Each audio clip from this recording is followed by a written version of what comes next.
Another month passes us by. It's TKN here, and you know what that means, we're rounding up some Falcom news. Not as much as other months, but this time we'll be looking over some updates on Falcom merch, some small tidbits of the new title that Falcom are working on, and of course, in light of its recent release, we will also have to look at Hajimari No Kiseki. Let's roll. So, there's been a lot of new Falcom related merch floating around on the Aurbal net lately. The guys over at Pinbox in particular have been very busy working on the new Brafish pin, which was given enough support to go ahead a few months ago. They even went about creating a poll for fans to vote on their favourite design, showing us a battle that we never knew we needed. In the end, silver won out, and availability for the pin will be mentioned in due course, but the black nickel pin has not been ruled out completely either. In celebration of Estelle's birthday, they also showed off a new design they've been working on, the Junior Bracer emblem, which is currently still in development. Talking about Estelle, did you know there's an app where she reads stories to you like the Doll Knight? I just want to go back to the dormitory and bury my face in my pillow. I don't know, I think she'd do a much better job on Anglers Weekly, but I digress. Moving back to the pins, in celebration of hitting 750 followers, they also started to get to work on Tio and Mishi pins, so Tio stands and Mishi stands, I'm sure they exist, can rejoice collectively.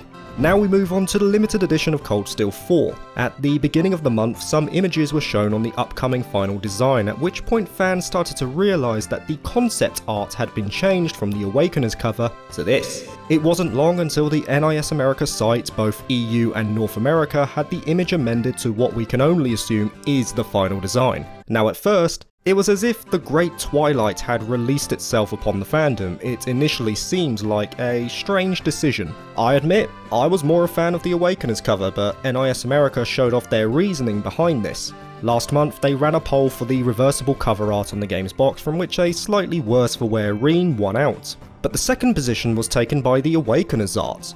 In light of that, NIS America decided to use both arts for the reversible cover, thus changing the outer sleeve of the limited edition to what we have now.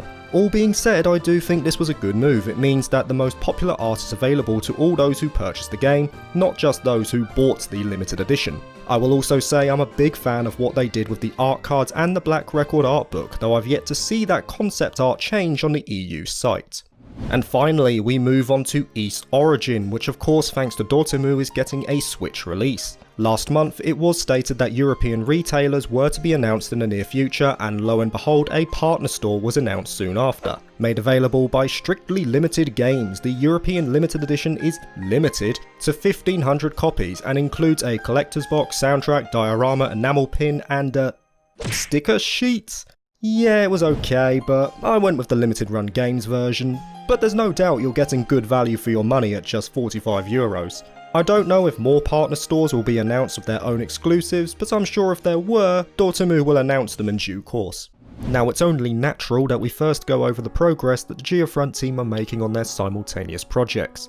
The V sector seem to have put their Aeon systems into burst mode, as they're already 50% of the way through their second edit, and the C sector has also gone into overdrive, completing their first editing pass on No Kiseki. Bear in mind though that there is still a second editing pass to go, and the team have stated that they don't expect it to be completed at least until 2021. But if you're eager to submit some messages for those treasure chests, you are now able to do so. Now, moving on to some exciting news regarding Falcom's next title. Many people who watch these videos will know that the next Trails title is already in development, with Falcom splitting their team in order to make it happen. The newer members worked on Hajimari, and it's possible that some of the more experienced members are working on the new game, which many people consider to be the start of the Calvert arc. And back on the 19th, Falcom stated they would be sharing some minor information on the next chapter. Something similar to this was done last year as part of the 15th anniversary celebration of Trails, teasing a few images of Hajimari, so it's not unlike Falcom to get the hype train rolling early. This time around we got some tidbits as to what to expect from the next game. As we thought, Hajimari is indeed acting as that bridge to the next arc, and information will be given in the game on many new places, organisations and characters that will appear in the future of the series. It's interesting to know as well that Hajimari will represent the last time we will see the current combat system, as Falcom are now looking to steer the series down a new route, describing Hajimari as the swan song of the action-timed battle system. Instead, The newer titles will place a greater emphasis on real-time elements, potentially made possible by the in-house engine being used for Falcom's projects from now on. Finally, it was noted that the cast of characters will be largely different. Older characters will still make appearances, but the new narrative will be led by these fresh arrivals, of which again Hajimari will be providing some hints on, so it's in your best interest to check the game out as much as you can when you get the chance to play it. Falcom president Toshihiro Kondo was interviewed about the future of the Trails series by A9VG, where he was asked about potential remakes of the Sky Arc and integrating the likes of Akatsuki no Kiseki into the series lore. There were also mentions of the likes of Tokyo Xanadu, Ys vs Sora no Kiseki, and Nayuta as well. At the moment though, he says the team is firmly focused on stabilising the new engine that they have been working on for a while now, which will be replacing the Fire engine. When an opportunity presents itself, Falcom might work to remake the Sky Arc with said engine, but nothing is in the works for the foreseeable future. In regards to Akatsuki, he knows the popularity of the game and he says it's not outside the realm of possibility that they could be given a few nods, but as for remakes of the other titles, he says nothing is currently in the works, though he would like to consider a sequel for Tokyo Xanadu when the new engine is fully broken in. Please do it, please do it. Falcom will also be releasing super price versions of Sen no Kiseki 3 and 4 on October the 29th, which will also include the 15 most popular DLC costumes, along with Turbo Mode. People who have the original versions of both games in Japanese will also get this benefit, maybe via a PSN download. This might be due in part to getting more people on board for the recently released Hajimari no Kiseki. And now that we've mentioned it, of course we're gonna have to delve into it as well. The most recent release and the newest game in the Trails series, Hajimari no Kiseki, released on the 27th of August. I want to say as well that this will be the last mention of the game in these news videos because, quite simply, I do not want to be spoiled on the game.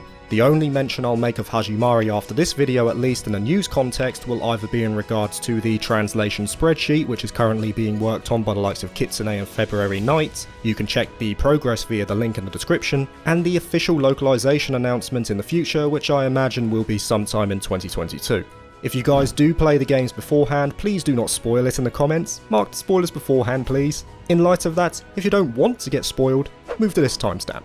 So Hajimari has been getting a ton of advertisements. Taipei City had an escalator dedicated to it, with this stretch advertisement all the way down to the subway. We're not talking Meatball Mariana here. There have been lottery draws for Hajimari merchandise in the likes of Akiba, and also wallpapers released as part of the monthly Falcom mail. In terms of added literature concerning the game, Zerofield.net has fully translated versions of the Cold Steel 4 in-game novel 3 and 9, which are both recommended as reading material before diving into Hajimari, giving background information on some of the newer characters. Again, massive thank you to Kitsune and all other involved parties for those.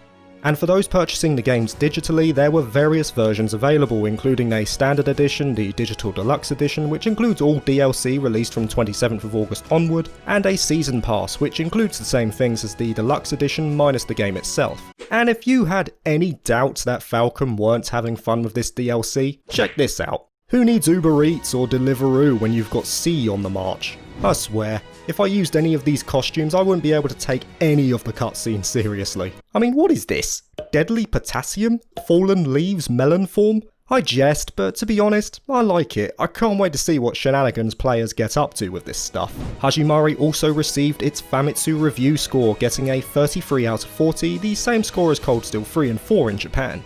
Me personally though, I don't place too much weight on reviews outside of giving me a rough expectation marker. At the end of the day, the only one who will know how good the game is the player themselves. Famitsu also released its latest weekly issue, showing off some final episodes within the game, including the likes of Cedric and Shirley, and a mini-game called Project Turfing. We also got one of the most terrifying images in Trails history. If anything, this issue acted as a final roundup in preparation for the game's release, and there was also another Famitsu release which had this awesome cover. And of course, many were getting their hands on demos of the game, not least Korean streamers who shared their experience via Twitch. The demo appeared to be the Crossbell re-independence route, but I chose not to watch too much. I mean, I want to go in as blind as possible here. Live streams were also popping up left, right and centre, not least a stream to celebrate the simultaneous release of the traditional Chinese version on the 26th, of which special guests Shinsuke Tachibana, who is the voice of Yusis, Masumi Asano, the voice of Noel, and Kondo partook. Of course, it acted as a summary of the features included in the game and also presented a final opportunity where Falcom could again show off the complete Platinum Meister edition with that swanky box. They then showed us some demo gameplay and a little glimpse into one of the mini-games, in this case the one featuring magical girl Elisa and her posse of glittering idols,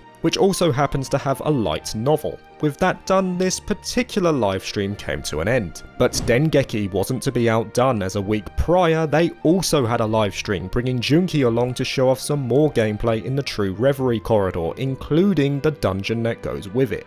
Of note is that the game has a high speed mode, which is a nice addition that adds to player convenience. In this dungeon you're also able to get so-called ceiling stones, both silver and gold, which serve different functions. Gold allows you to unlock characters, and silver allows you to get some nice items to aid your journey in a sort of gacha style mechanic, but I don't think this is too bad, as it's not locking anything integral to the story behind a randomised system. Also, I'm pretty certain Junki rigged the system here so he could get a Muse swimwear costume to show off.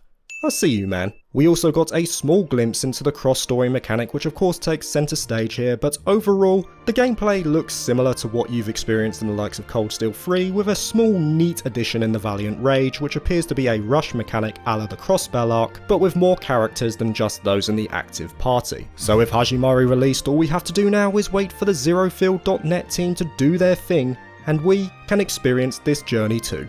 Unless you can speak Japanese, I mean, you guys are fine.